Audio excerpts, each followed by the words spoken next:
Desembarqué en Vauxhall, con la pesada caja de hierro y en compañía de un inspector campechano y simpático. Un coche nos llevó en un cuarto de hora a casa de la señora de Cecil Forrester. La sirvienta parecía sorprendida de que llegara una visita tan tarde. Nos explicó que la señora Forrester había salido y era probable que regresara muy tarde. Pero la señorita Morstan sí que estaba en la sala de estar, y a la sala me fui, con la caja en la mano, dejando al considerado inspector en el coche. Mary Morstan estaba sentada junto a una ventana abierta, con un vestido de algún tejido diáfano y blanco, con ligeros toques escarlatas en el cuello y la cintura. La suave luz de una lámpara de pantalla caía sobre la figura recostada en un sillón de mimbre, creando efectos en su rostro dulce y serio y arrancando apagados brillos metálicos a los hermosos rizos de su espléndida cabellera. Un brazo blanco y su mano colgaban al costado del sillón, y toda su figura y su actitud denotaban una profunda melancolía. Sin embargo, al oír mis pisadas se puso en pie de un salto y un vivo rubor de sorpresa y placer coloreó sus pálidas mejillas. Oí que se detenía un coche, dijo, y pensé que era la señora Forrester, que regresaba antes de lo previsto, pero no imaginaba que pudiera ser usted. ¿Qué noticias me trae? Le traigo algo mejor que noticias, dije, poniendo la caja sobre la mesa y hablando en tono animado y jovial, aunque por dentro tenía el corazón encogido. Le he traído algo que vale más que todas las noticias del mundo. Le he traído una fortuna. Ella miró la caja de hierro. ¿De modo que ese es el tesoro?, preguntó con bastante frialdad. Sí, el gran tesoro de Agra. La mitad es suya, y la otra mitad de Thaddeus Sholto. Les tocarán unas 200.000 libras a cada uno. Piense en eso. Una renta anual de 10.000 libras. Habrá pocas muchachas más ricas en Inglaterra. ¿No es estupendo?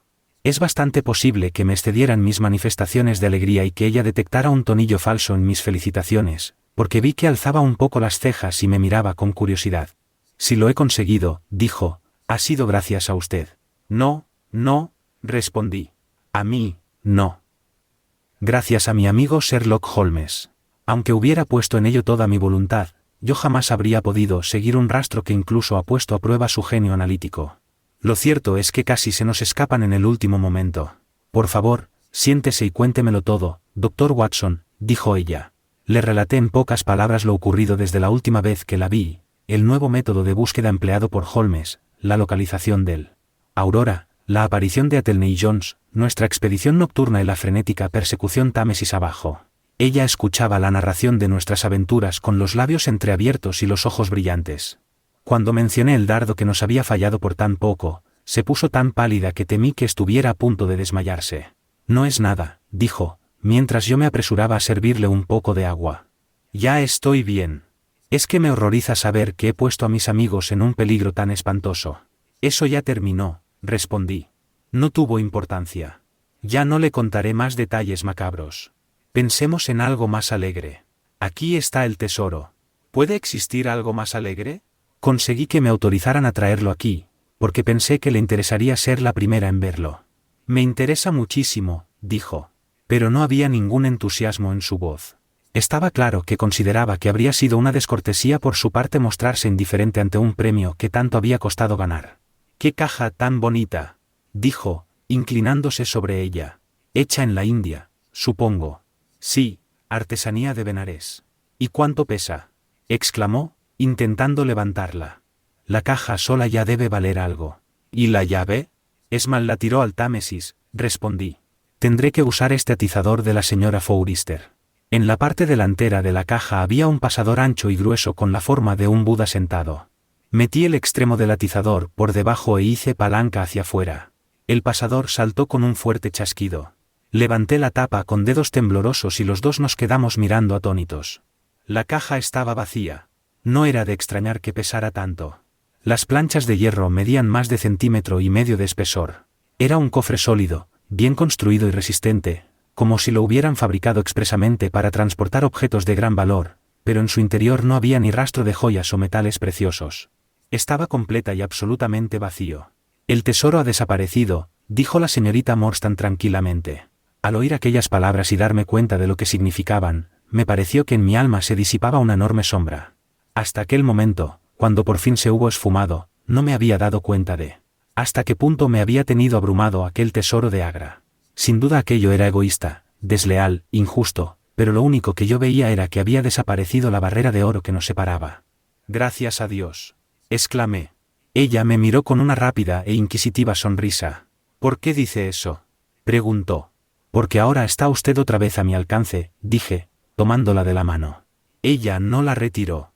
Porque la amo, Mary, con toda la fuerza con que un hombre puede amar a una mujer. Porque este tesoro, estas riquezas, tenían sellados mis labios. Ahora que han desaparecido puedo decirle cuánto la amo. Por eso exclamé, gracias a Dios. Entonces, yo también digo, gracias a Dios, susurró, mientras yo la traía hacia mí. Y supe que, aunque alguien hubiera perdido un tesoro aquella noche, yo había encontrado el mío. 12. Capítulo. La extraña historia de Jonathan Small. Aquel inspector que se había quedado en el coche era un hombre muy paciente, porque transcurrió bastante rato antes de que me reuniera con él. Su rostro se ensombreció cuando le mostré la caja vacía. Adiós a la recompensa, dijo en tono abatido. Si no hay dinero, no hay paga. Si el tesoro hubiera estado ahí, el trabajo de esta noche nos habría valido a Sam Brown y a mí 10 libras por cabeza. El señor Thaddeus Choultou es rico, dije. Él se ocupará de que sean recompensados, con tesoro o sin él. Pero el inspector negó con la cabeza en un gesto de desaliento. Un mal trabajo, repitió. Y lo mismo pensará Athelney Jones. Su predicción resultó acertada, porque el policía se quedó completamente pálido cuando llegué a Baker Street y le mostré la caja vacía. Holmes, el detenido y él acababan de llegar, porque habían cambiado de plan por el camino y habían ido a informar a una comisaría. Mi compañero estaba arrellanado en su butaca con su habitual expresión de indiferencia, y Small se sentaba impasible frente a él, con la pata de palo cruzada sobre la pierna buena. Cuando presenté la caja vacía, se echó hacia atrás en su asiento y soltó una carcajada. Esto es obra suya, Small, dijo Athelney Jones, furioso. Sí, yo lo tiré donde ustedes jamás podrán echarle mano, exclamó alborozado. El tesoro era mío, y si no puedo quedarme con él, ya pondré buen cuidado de que no se lo quede ningún otro.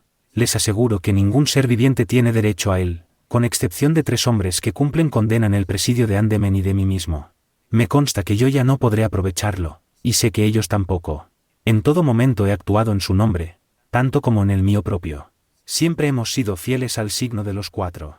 Pues bien, sé que ellos habrían querido que hiciera lo que he hecho, arrojar el tesoro al Támesis antes que permitir que se lo quedasen los amigos y familiares de Choultou o de Morstan.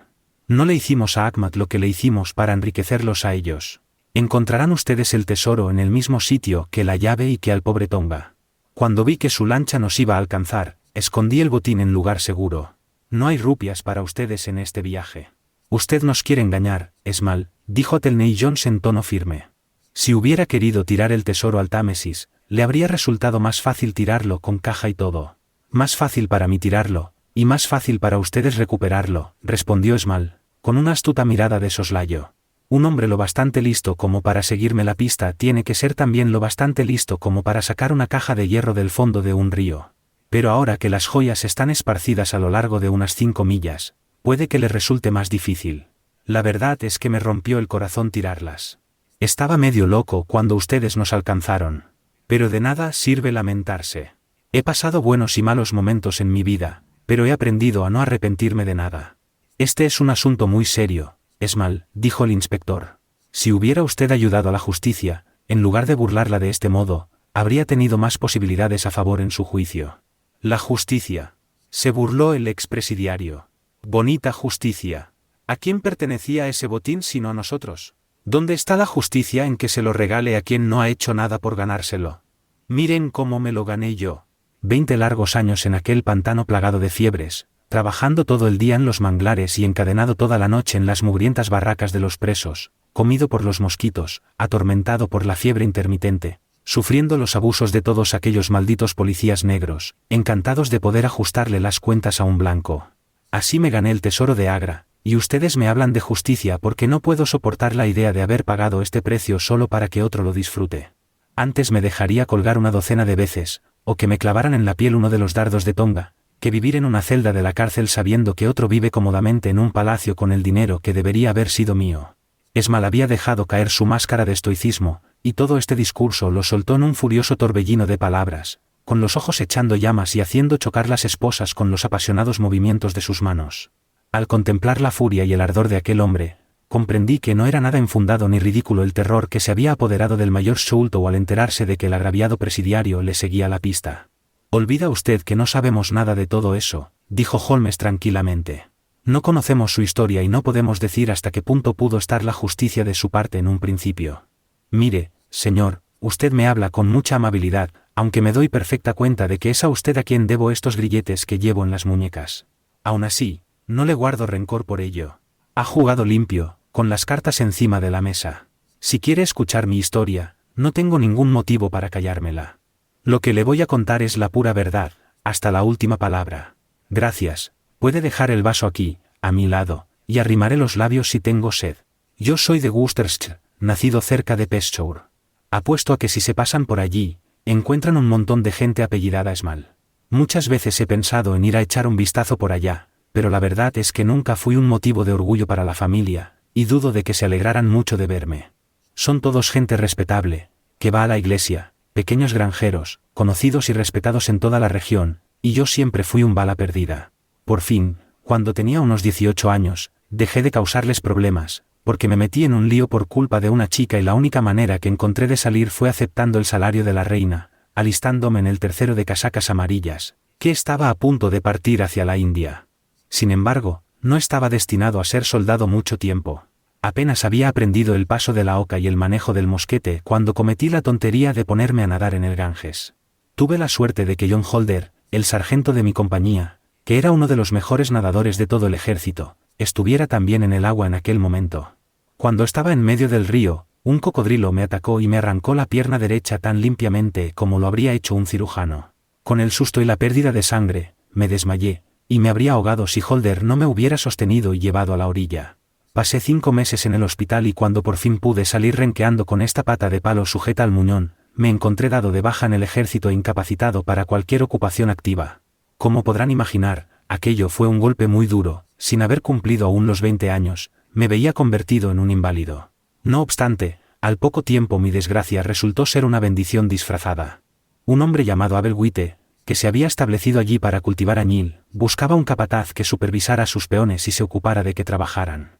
Dio la casualidad de que era amigo de nuestro coronel, el cual se había interesado por mí desde mi accidente. Para abreviar la historia, el coronel me recomendó encarecidamente para el puesto, y como la mayor parte del trabajo se hacía a caballo, mi pierna no era un grave inconveniente porque me sujetaba perfectamente a la silla con la rodilla. Lo que tenía que hacer era recorrer la plantación, vigilar a los hombres durante el trabajo y dar parte de los holgazanes. La paga era buena, tenía un alojamiento confortable, y en general, me daba por satisfecho con pasar el resto de mi vida en una plantación de añil. El señor Abel Witte era un hombre amable y se pasaba con frecuencia por mi cabaña a fumar una pipa conmigo, porque en aquellos lugares los hombres blancos se tratan unos a otros con mucha más consideración que aquí en su país. Pero la buena suerte nunca me duró mucho. De pronto, sin una señal de advertencia, nos cayó encima la gran rebelión. Un mes antes, la India parecía tan tranquila y pacífica como Serio Kent, al mes siguiente había 200.000 diablos negros sueltos por allí, y el país era un completo infierno. Pero ustedes, caballeros, ya deben saber todo esto, probablemente, mejor que yo, porque nunca fui muy aficionado a la lectura. Yo solo sé lo que vi con mis propios ojos. Nuestra plantación se encontraba en un lugar llamado Matre, cerca de la frontera de las provincias del noroeste. Noche tras noche, el cielo entero se iluminaba con las llamas de los bungalows incendiados, y día tras día veíamos pasar por nuestras tierras pequeños grupos de europeos con sus mujeres y niños, que se dirigían hacia Agra, donde se encontraba la guarnición más cercana. El señor Abel Witte era un hombre obstinado. Se le había metido en la cabeza que estaban exagerando el asunto y que la insurrección se extinguiría tan de golpe como había estallado. Y se quedó sentado en su terraza, bebiendo vasos de whisky con soda y fumando puros, mientras el país ardía a su alrededor. Como es natural, Dawson y yo nos quedamos con él. Dawson vivía con su mujer y se encargaba de llevar los libros y la administración. Y un buen día llegó la catástrofe. Yo había estado en una plantación bastante alejada y al atardecer cabalgaba despacio hacia la casa, cuando mis ojos se fijaron en un bulto informe que yacía en el fondo de una hondonada.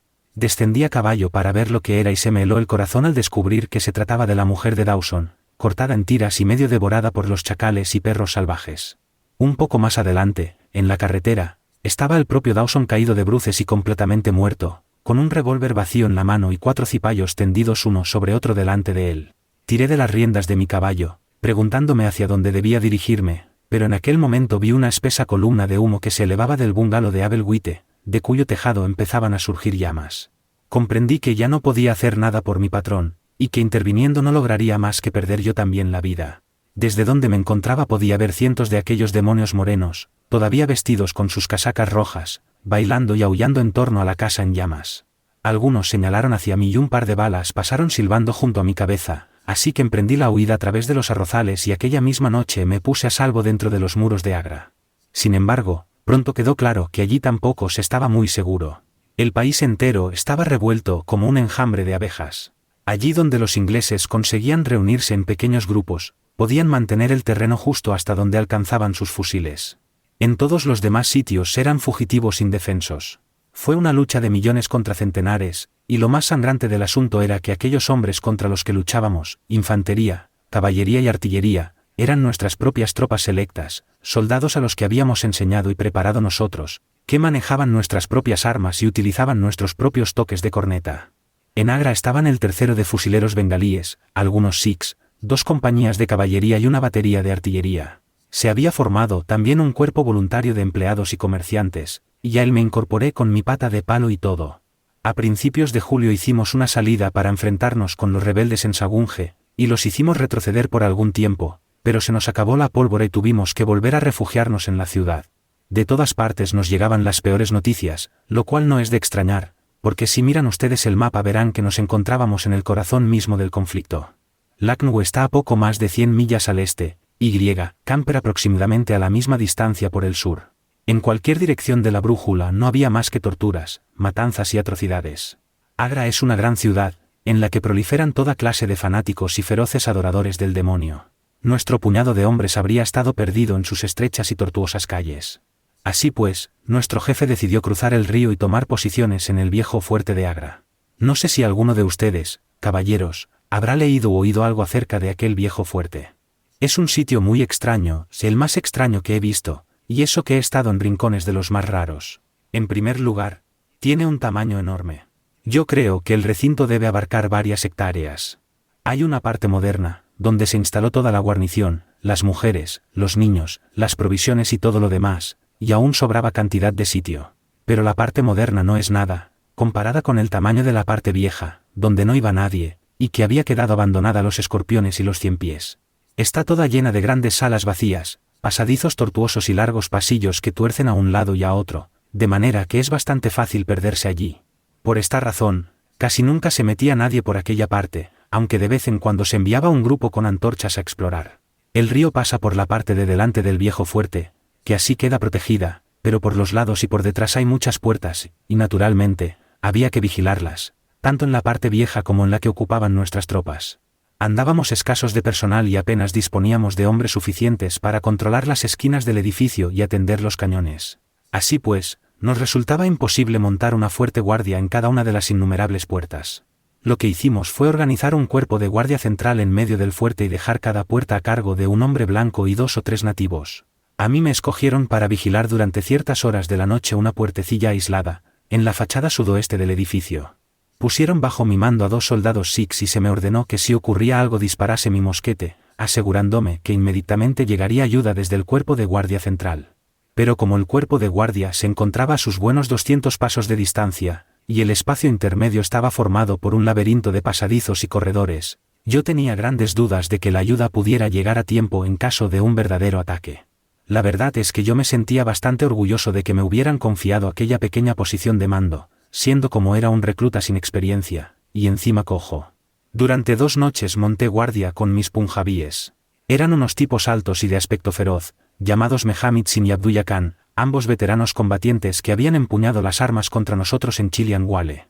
Hablaban inglés bastante bien, pero yo apenas pude arrancarles unas pocas palabras. Preferían quedarse juntos y charlar toda la noche en su extraña jerga sikh.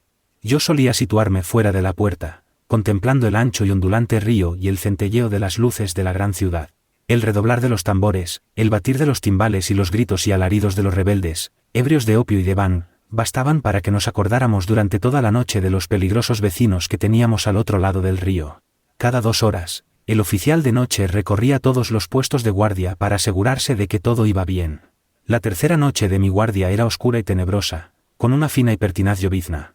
Era un verdadero fastidio permanecer hora tras hora en la puerta con aquel tiempo. Intenté una y otra vez hacer hablar a mis sikhs, pero sin mucho éxito. A las 2 de la madrugada pasó la ronda, rompiendo por un momento la monotonía de la noche. Viendo que resultaba imposible entablar conversación con mis compañeros, saqué mi pipa y dejé a un lado el mosquete para encender una cerilla. Al instante, los 2 sikhs cayeron sobre mí. Uno de ellos se apoderó de mi fusil y me apuntó con él a la cabeza, mientras el otro me aplicaba un enorme cuchillo a la garganta y juraba entre dientes que me lo clavaría si me movía un paso. Lo primero que pensé fue que aquellos hombres estaban confabulados con los rebeldes y que aquello era el comienzo de un asalto. Si nuestra puerta caía en manos de los cipayos, todo el fuerte caería, y las mujeres y niños recibirían el mismo tratamiento que en Camper. Es posible que ustedes, caballeros, crean que pretendo darme importancia, pero les doy mi palabra de que cuando pensé aquello, a pesar de sentir en mi garganta la punta del cuchillo, abrí la boca con la intención de dar un grito, aunque fuera el último de mi vida, para alertar a la guardia principal.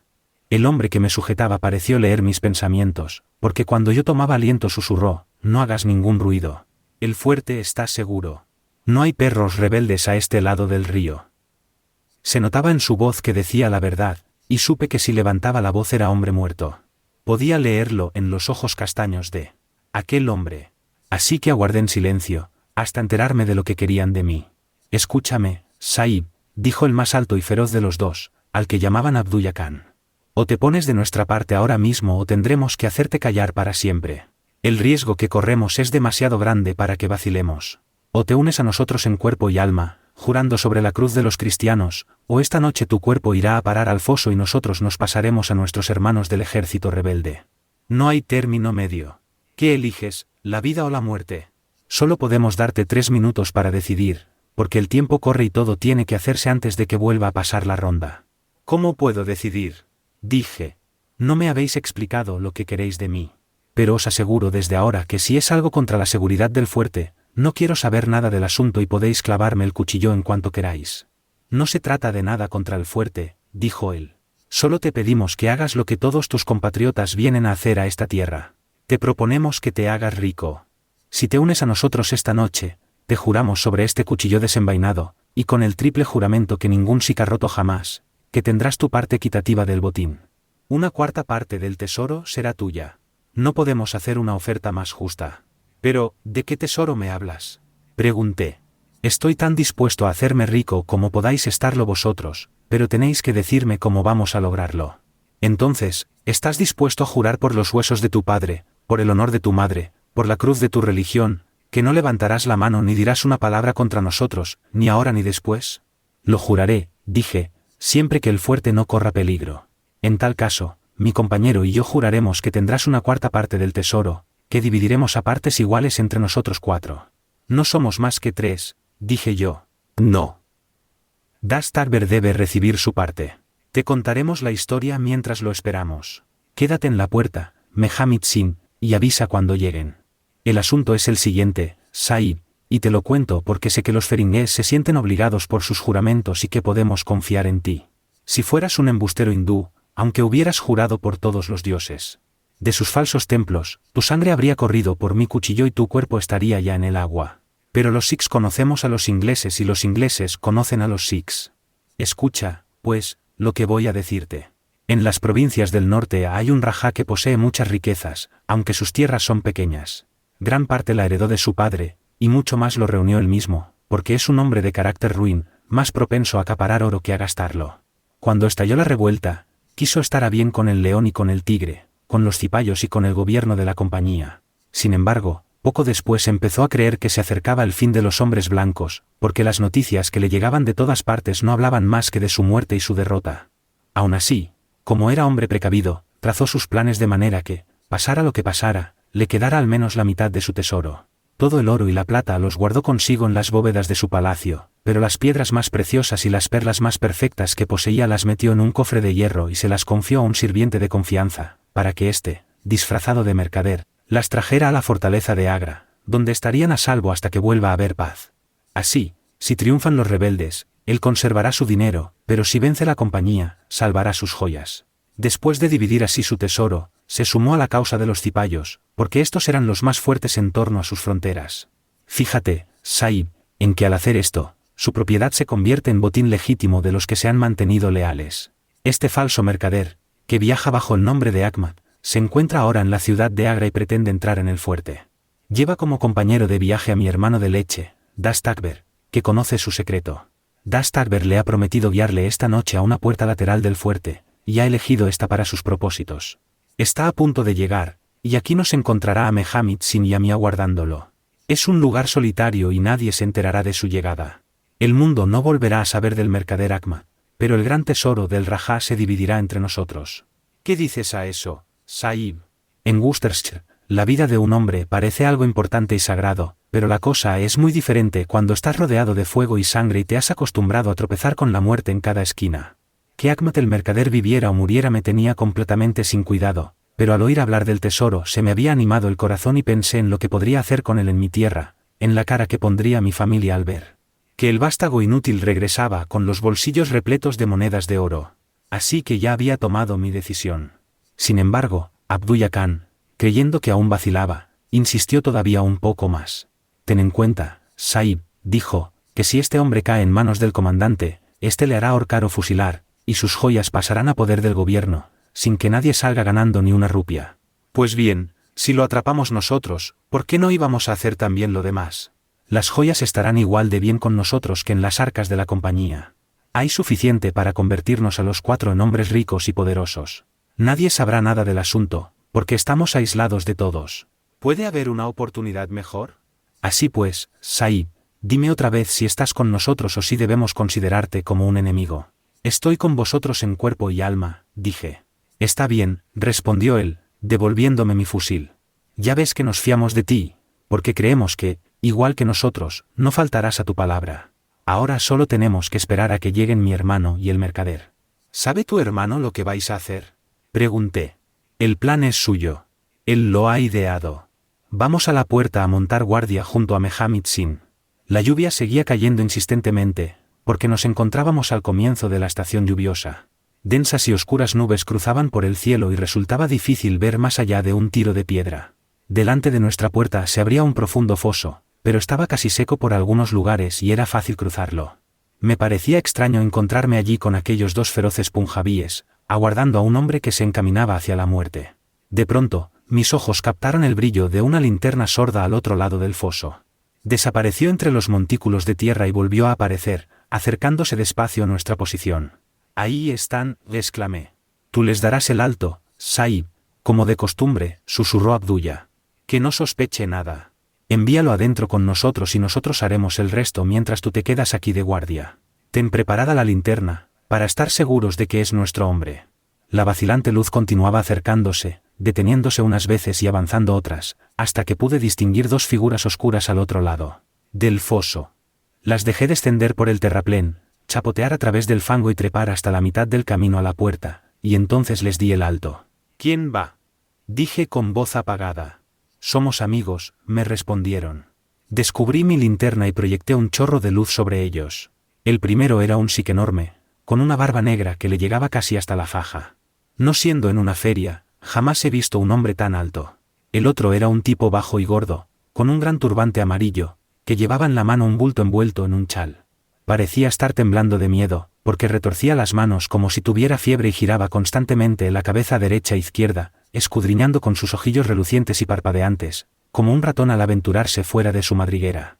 Me daba escalofríos pensar en matarlo, pero entonces me acordé del tesoro y el corazón se me volvió duro como el pedernal. Al ver mi rostro blanco, soltó un pequeño gorjeo de alegría y vino corriendo hacia mí. «Protégeme, Sahib», gimió. «Protege al desdichado mercader Ahmad. He atravesado toda Rajputana en busca de la seguridad del fuerte de Agra. Me han robado, golpeado e insultado por haber sido amigo de la compañía. Bendita sea esta noche, en la que vuelvo a estar a salvo, yo y mis humildes pertenencias». «¿Qué llevas en ese paquete?», pregunté. «Una caja de hierro», respondió, «que contiene 1 o 2 recuerdos de familia, que no tienen ningún valor para otros, pero que lamentaría perder. Sin embargo, no soy un mendigo, y le recompensaré, joven Sahib, y también a su gobernador, si me da la protección que le pido». Se me hizo imposible seguir hablando con aquel hombre. Cuanto más miraba su rostro gordo y asustado, más difícil me resultaba pensar que íbamos a matarlo a sangre fría. Lo mejor era acabar de una vez. «Llevadlo a la guardia principal», dije. Los 2 sikhs se situaron a sus lados y el gigante detrás, y así emprendieron la marcha a través del oscuro pasillo de entrada. Jamás hombre alguno caminó tan cercado por la muerte. Yo me quedé en la puerta con la linterna. Oí el ruido acompasado de sus pasos avanzando por los solitarios pasillos. De pronto, se detuvieron y oí voces, un forcejeo y algunos golpes. Un instante después, oí con espanto pasos precipitados que venían en mi dirección y la respiración jadeante de un hombre que corría. Dirigí mi linterna hacia el largo y recto pasillo, y vi que por él venía el hombre gordo, corriendo como el viento, con una mancha de sangre cruzándole la cara, pisándole los talones y saltando como un tigre. Venía el enorme Sikh de la barba negra, con un cuchillo lanzando destellos en su mano. Jamás he visto un hombre que corriera tan rápido como aquel pequeño mercader. Iba sacándole ventaja al Sikh y me di cuenta de que si pasaba por donde yo estaba y lograba salir al aire libre, todavía podría salvarse. Mi corazón empezó a ablandarse, pero, una vez más, pensar en el tesoro me volvió duro y despiadado. Cuando pasaba corriendo junto a mí, le metí mi fusil entre las piernas y cayó dando un par de vueltas, como un conejo alcanzado por un disparo. Antes de que pudiera incorporarse, el Sikh cayó sobre él y le hundió el puñal 2 veces en el costado. El hombre no soltó ni un gemido, ni movió un solo músculo, quedando tendido donde había caído. Yo creo que se había roto el cuello al caer. Ya ven, caballeros, que cumplo mi promesa, les estoy contando la historia al detalle, exactamente tal como sucedió, tanto si me aborrece como si no. Esmal dejó de hablar y extendió las manos esposadas para coger el whisky con agua que Holmes le había preparado. Confieso que, a estas alturas, aquel hombre me inspiraba el horror más absoluto, no solo por el crimen a sangre fría en el que había participado, sino, sobre todo, por la manera indiferente y hasta jactanciosa en que lo había narrado. Fuera cual fuera el castigo que le aguardaba, que no esperara ninguna simpatía por mi parte. Sherlock Holmes y Jones permanecían sentados con las manos sobre las rodillas, profundamente interesados por la historia, pero con la misma expresión de repugnancia en sus caras. Es posible que Esmal se diera cuenta, porque cuando prosiguió su relato había un toque de desafío en su voz y su actitud. Aquello estuvo muy mal, no cabe duda, dijo. Pero me gustaría saber cuántos hombres, estando en mi situación, habrían rechazado una parte del botín, sabiendo que la alternativa era dejarse cortar el cuello. Además, una vez que hubo entrado en el fuerte, era su vida o la mía. Si hubiera escapado, todo el asunto habría salido a la luz, y me habrían juzgado en consejo de guerra, y seguramente, fusilado. En momentos como aquellos, la gente no suele ser muy indulgente. Continúe su relato, dijo Holmes, tajante. Bueno, pues entre Abdullah, Akber y yo cargamos con él. Y vaya si pesaba, a pesar de lo bajo que era. Mehammed Sin se quedó de guardia en la puerta. Lo llevamos a un lugar que los Sikhs ya tenían preparado. Quedaba algo lejos, en un pasillo tortuoso que llevaba a una gran sala vacía, y cuyas paredes de ladrillo se estaban cayendo a pedazos. En un punto, el suelo de tierra se había hundido, formando una tumba natural, y allí dejamos a Ahmed el mercader, después de cubrir su cuerpo con ladrillos sueltos. Una vez hecho esto, fuimos todos por el tesoro. Estaba donde Ahmed lo había dejado caer al sufrir el primer ataque. La caja era esa misma que tienen abierta sobre la mesa. Del asa tallada que tiene arriba colgaba una llave atada con un cordel de seda. La abrimos, y la luz de la linterna hizo brillar una colección de joyas como las que aparecían en los cuentos que me hacían soñar de niño en Peshawar. Se quedaba uno totalmente deslumbrado al mirarlas. Cuando nos saciamos de contemplarlas, las sacamos todas e hicimos una lista. Había 143 diamantes de primera calidad, entre ellos uno que creo que llamaban el Gran Mogol, y que dicen que es el segundo más grande del mundo. Había, además, 97 esmeraldas preciosísimas y 170 rubíes, aunque algunos eran pequeños. También había 40 carbunclos, 210 zafiros, 61 ágatas y gran cantidad de berilos, ónices, ojos de gato, turquesas y otras piedras cuyos nombres yo no conocía entonces, aunque los aprendí más tarde. Además de todo esto, había aproximadamente 300 perlas bellísimas, 12 de ellas montadas en una diadema de oro. Por cierto, estas últimas ya no estaban en el cofre cuando lo recuperé, alguien las había sacado. Después de contar nuestros tesoros, los volvimos a meter en el cofre y los llevamos a la puerta para que los viera Mehammed Sin. Luego renovamos solemnemente nuestro juramento de apoyarnos unos a otros y guardar el secreto. Acordamos esconder el botín en un lugar seguro hasta que el país volviera a estar en paz, y entonces dividirlo entre nosotros a partes iguales. No tenía sentido repartirlo en aquel momento, porque si nos encontraban encima joyas de tanto valor se despertarían sospechas, y en el fuerte no había intimidad ni existía lugar alguno donde poder guardarlas. Así pues, llevamos la caja a la misma sala donde habíamos enterrado el cadáver y allí, debajo de unos ladrillos de la pared mejor conservada, abrimos un hueco y metimos en él nuestro tesoro. Tomamos buena nota del lugar, y al día siguiente yo dibujé 4 planos, uno para cada uno de nosotros, y al pie de cada plano puse el signo de nosotros 4, porque habíamos jurado que cada uno defendería siempre los intereses de los demás, de manera que ninguno saliera más favorecido. Y puedo asegurar, con la mano sobre el corazón, que jamás he quebrantado aquel juramento. Bueno, caballeros, no hace falta que les cuente cómo concluyó la rebelión india. Cuando Wilson tomó Delhi y Sir Colin liberó Lucknow, se rompió la columna vertebral del asunto. Llegaron nuevas tropas a montones y Nana Sahib se esfumó por la frontera. Una columna volante, mandada por el coronel Greathed, avanzó sobre Agra y puso en fuga a los pandis. Parecía que se iba restableciendo la paz en el país, y nosotros 4 empezábamos a confiar en que se acercaba el momento de poder largarnos sin problemas con nuestra parte del botín. Pero nuestras esperanzas se hicieron pedazos en un momento, al vernos detenidos por el asesinato de Ahmad. La cosa sucedió así: cuando el Rajá puso sus joyas en manos de Ahmad, lo hizo porque sabía que éste era digno de confianza. Sin embargo, esos orientales son gente muy recelosa. ¿Qué creen que hizo el Rajá? Pues recurrir a un segundo sirviente, todavía más leal, y ponerlo a espiar al primero. A este segundo hombre se le ordenó que no perdiera nunca de vista a Ahmad y que lo siguiera como si fuese su sombra. Aquella noche lo había seguido y lo había visto entrar por la puerta. Como es natural, pensó que se había refugiado en el fuerte, y al día siguiente también él solicitó ser admitido, pero no pudo encontrar ni rastro de Ahmad. Esto le pareció tan extraño que habló del asunto con un sargento de exploradores, el cual lo puso en conocimiento del comandante. Inmediatamente se procedió a un registro minucioso y se descubrió el cadáver.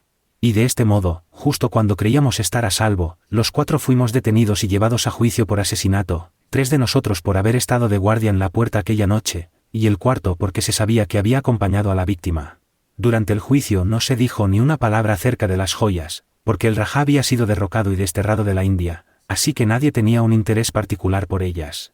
Sin embargo, lo del asesinato quedó perfectamente demostrado, y estaba claro que los 4 teníamos que haber participado en él. A los 3 Sikhs les cayeron trabajos forzados a perpetuidad, y a mí me condenaron a muerte, aunque más adelante me conmutaron la sentencia por la misma que a los demás. Nos encontrábamos, pues, en una situación bastante curiosa. Allí estábamos los 4, con una cadena al tobillo y poquísimas probabilidades de salir alguna vez en libertad, a pesar de que cada uno de nosotros conocía un secreto que le habría permitido vivir en un palacio, si hubiera podido aprovecharlo.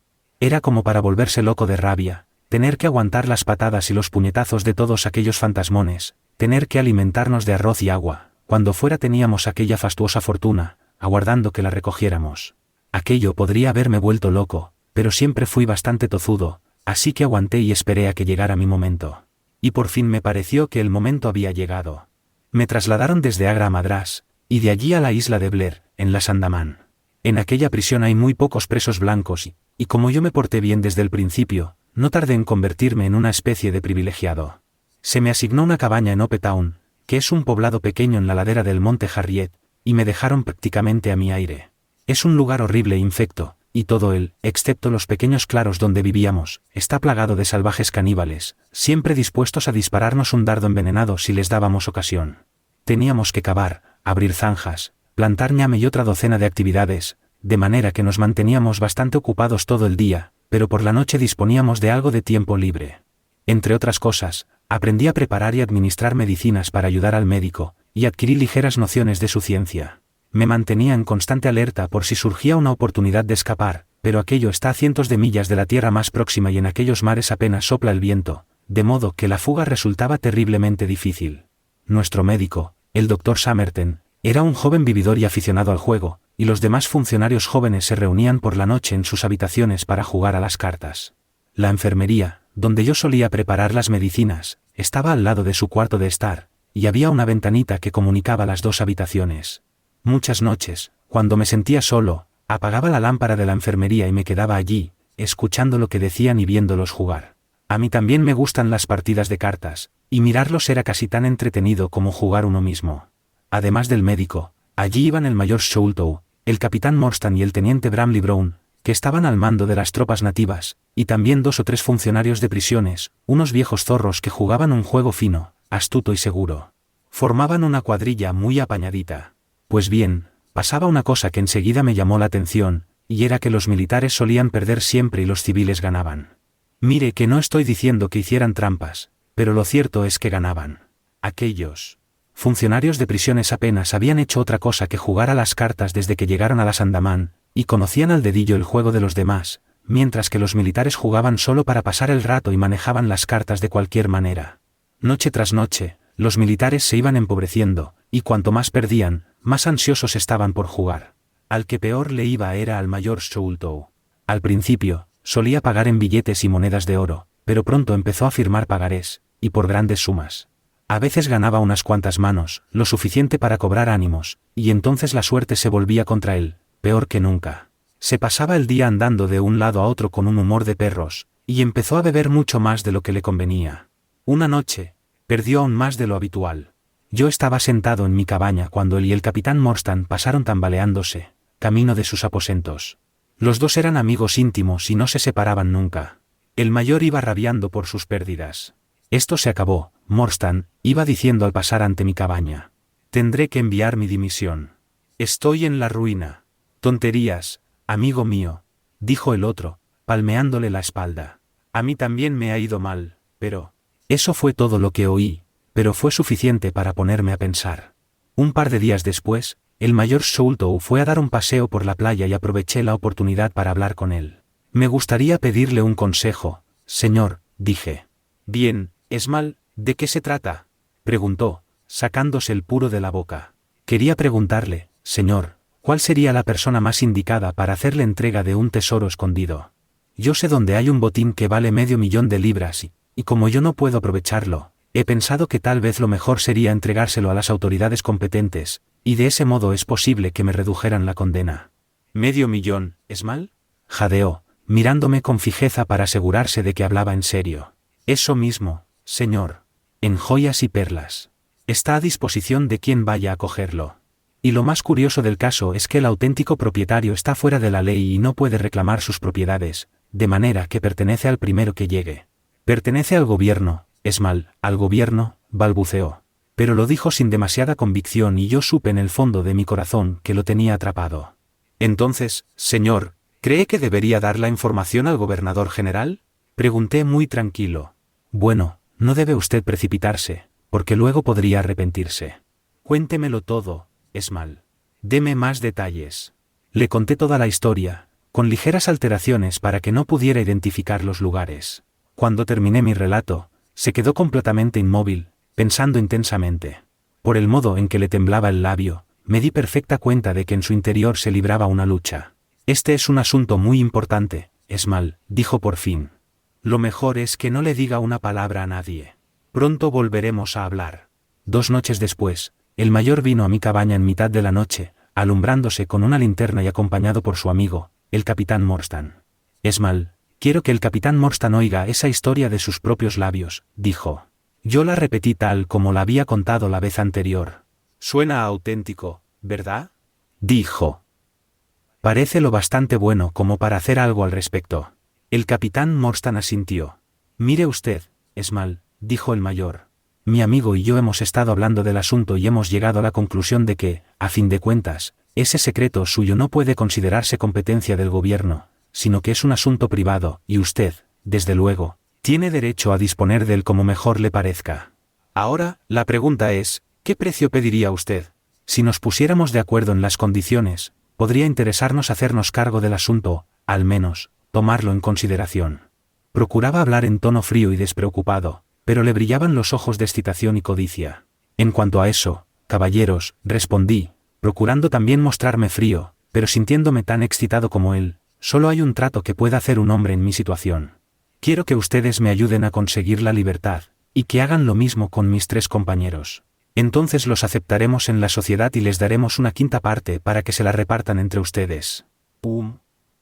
Dijo él. ¿Una 1/5 parte? Eso no es muy tentador. Vendrían a ser unas 50.000 libras por cabeza, dije yo. Pero, ¿cómo vamos a conseguirle la libertad? Sabe muy bien que pide un imposible. Nada de eso, respondí. Lo tengo todo pensado hasta el último detalle. El único impedimento para la fuga es que no podemos conseguir una embarcación adecuada para el viaje, ni provisiones que nos duren tanto tiempo. Pero en Calcuta o en Madrás hay montones de yates y quichés pequeños que nos servirían perfectamente. Nosotros subiremos a bordo por la noche, y si ustedes nos dejan en cualquier parte de la costa india, habrán cumplido su parte del trato. Si se tratara solo de una persona, dijo. O todos o ninguno, respondí. Lo hemos jurado. Tenemos que ir siempre los 4 juntos. Ya lo ve, Morstan, dijo el mayor. Esmal es un hombre de palabra. No abandona a sus amigos. Creo que podemos fiarnos de él.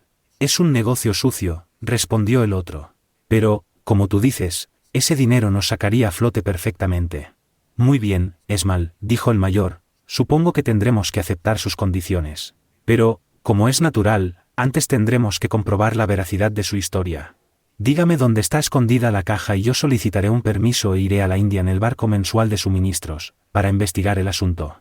No tan deprisa, dije yo, que me iba enfriando a medida que él se acaloraba. Tengo que obtener el visto bueno de mis 3 camaradas. Ya le digo que tenemos que ser los 4 o ninguno. Tonterías. Estalló. ¿Qué pintan esos 3 negros en nuestro trato? Negros o azules, dije yo, están conmigo en esto y vamos todos juntos. Pues bien, el trato se cerró en una segunda reunión, a la que asistieron Mehammed Singh, Abdullah Khan y Dast Akbar. Volvimos a discutir el asunto y al final nos pusimos de acuerdo. Nosotros proporcionaríamos a los 2 oficiales sendos planos de aquella parte del fuerte de Agra, marcando el lugar en el que estaba escondido el tesoro. El mayor Sholto iría a la India a verificar nuestra historia. Si encontraba el cofre, debía dejarlo donde estaba, enviar un pequeño yate pertrechado para el viaje, con instrucciones de atracar frente a la isla de Ratland, ya nos las arreglaríamos nosotros para llegar allá, y por último, regresar a su puesto. A continuación, el capitán Morstan solicitaría un permiso, iría a reunirse con nosotros en Agra y allí repartiríamos por fin el tesoro. El capitán se llevaría su parte y la del mayor. Todo esto lo sellamos con los juramentos más solemnes que la mente pueda concebir y los labios pronunciar. Me pasé toda la noche dándole a la pluma, y por la mañana tenía terminados los 2 planos, firmados con el signo de los 4, es decir, Abdullah, Akbar, Mehammed y yo. Bien, caballeros, los estoy aburriendo con mi larga historia y sé que mi amigo el señor Jones está impaciente por dejarme bien guardado en la jaula. Seré lo más breve que pueda. Aquel canalla de Sholto marchó a la India, pero ya no regresó jamás. Muy poco tiempo después, el capitán Morstan me enseñó su nombre en una lista de pasajeros de un buque correo. Había muerto un tío suyo, dejándole en herencia una fortuna, y él había abandonado el ejército. Sin embargo, aquello no le impidió rebajarse hasta el punto de traicionar a 5 hombres como lo hizo con nosotros. Poco después, Morstan fue a Agra, y tal como esperábamos, descubrió que el tesoro había volado. Aquella sabandija lo había robado todo, sin cumplir ninguna de las condiciones bajo las que le habíamos confiado el secreto. Desde aquel día, viví solo para la venganza. Pensaba en ella de día y me recreaba en ella por la noche. Se convirtió en una pasión absorbente que me dominó por completo. No me importaba nada la ley, ni me asustaba la horca. Escapar, seguirle la pista a Sholto, echarle la mano al cuello, aquellos eran mis únicos pensamientos. Incluso el tesoro de Agra se había convertido para mí en algo secundario, comparado con matar a con acentos Sholto. Pues bien, en esta vida yo me he propuesto muchas cosas, y jamás hubo una que dejara de hacer. Pero pasaron largos años hasta que llegó mi momento. Ya les he dicho que había aprendido algo de medicina. Un día, cuando el doctor Somerton estaba en cama con fiebre, un grupo de presos recogió en el bosque a uno de aquellos pequeños nativos de las Andamán. Estaba mortalmente enfermo y había buscado un lugar solitario para morir. Me hice cargo de él, aunque era tan venenoso como una cría de serpiente, y al cabo de un par de meses lo tuve curado y capaz de andar. A partir de entonces, me cogió cariño y se quedó siempre rondando alrededor de mi cabaña, sin regresar casi nunca a su bosque. Aprendí de él un poco de su idioma, y esto hizo que se encariñara aún más conmigo. Tonga, que así se llamaba, era un hábil piragüista y poseía una canoa grande y espaciosa. Cuando comprendí que sentía devoción por mí y que haría cualquier cosa por ayudarme, vi la oportunidad de fugarme. Hablé con él del asunto. Le dije que llevara su canoa cierta noche a un viejo embarcadero que nunca estaba vigilado y que me recogiera allí. Le indiqué además que llevara varias calabazas de agua y un buen montón de ñames, cocos y batatas. Qué firme y leal era el pequeño Tonga. Nadie tuvo jamás un camarada más fiel. La noche convenida, llevó su bote al embarcadero. Pero dio la casualidad de que allí se encontraba uno de los guardias del presidio, un asqueroso afgano que jamás había dejado pasar una ocasión de insultarme y humillarme. Yo había jurado vengarme de él, y ahora tenía la oportunidad. Era como si el destino lo hubiera puesto en mi camino para que saldara cuentas con él antes de abandonar la isla. Estaba de pie a la orilla del agua, de espaldas a mí, con la carabina al hombro. Busqué una piedra con la que aplastarle los sesos, pero no encontré ninguna. Entonces se me ocurrió una idea extraña, y supe dónde podía conseguir un arma. Me senté en la oscuridad y solté las correas de mi pata de palo. Con 3 largos saltos a la pata coja, caí sobre él. Se llevó la carabina al hombro, pero yo le golpeé de lleno, hundiéndole toda la parte delantera del cráneo. Todavía se ve la muesca en la madera, donde pegó el golpe. Los dos caímos al suelo juntos, porque yo no pude mantener el equilibrio, pero cuando me incorporé vi que él se quedaba caído inmóvil. Salté a la canoa y en menos de 1 hora estábamos ya bastante mar adentro. Tonga se había llevado todas sus posesiones, sus armas y sus dioses. Entre otras cosas, tenía una larga lanza de bambú y varias esteras de palma de cocotero, con las que construí una especie de vela.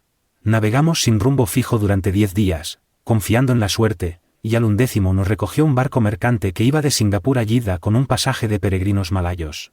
Era una gente bastante rara, pero Tonga y yo tardamos muy poco en instalarnos entre ellos. Tenían una buena cualidad, que te dejaban en paz y no hacían preguntas. En fin, si fuera a contarles todas las aventuras que corrimos mi pequeño camarada y yo, no creo que ustedes me lo agradecieran, porque los entretendría aquí hasta después de salir el sol. Fuimos de un lado a otro, dando tumbos por el mundo, y siempre ocurría algo que nos impedía llegar a Londres. Pero en ningún momento perdí de vista mi objetivo. Por las noches soñaba con Sholto. Lo habré matado en sueños cientos de veces. Pero por fin, hace 3 o 4 años, conseguimos llegar a Inglaterra. No me resultó muy difícil averiguar dónde vivía Sholto, y me propuse descubrir si había vendido el tesoro o todavía lo tenía en su poder. Hice amistad con alguien que estaba en condiciones de ayudarme, y no doy nombres, porque no quiero meter en líos a nadie más, y pronto averigüé que aún tenía las joyas. Entonces intenté llegar hasta él de muchas maneras, pero era un tipo astuto, y siempre tenía 2 boxeadores protegiéndolo, además de sus hijos y su Khitmutgar.